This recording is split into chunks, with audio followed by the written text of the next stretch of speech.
رمضان المبارک کی 21ویں شب کو 21 مرتبہ سورہ قدر پڑھنا بہت افضل ہے۔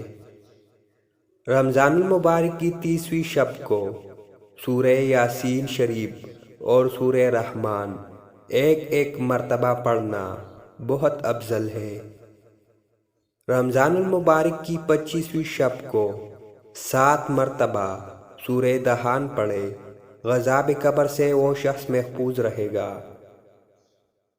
رمضان المبارک کی 25ویں شب کو 7 مرتبہ سورہ فاتحہ پڑھنا ہر مراد کے لیے بہت افضل ہے۔ رمضان المبارک کی 27ویں شب کو سورہ ملک 7 مرتبہ پڑھے، مغفرت گناہ کے لیے افضل ہے۔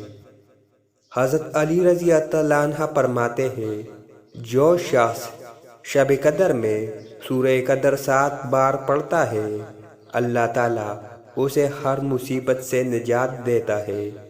70,000 فرشتے اس کے لیے جنت کی دعا کرتے ہیں۔ جو جمعۃ الوداع کے دن جمعہ سے قبل سورہ قدر 3 مرتبہ پڑھ لیتا ہے، اسے اس دن کے نمازیوں کی تعداد کے برابر نیکیاں عطا کی جاتی ہے۔ سبحان اللہ۔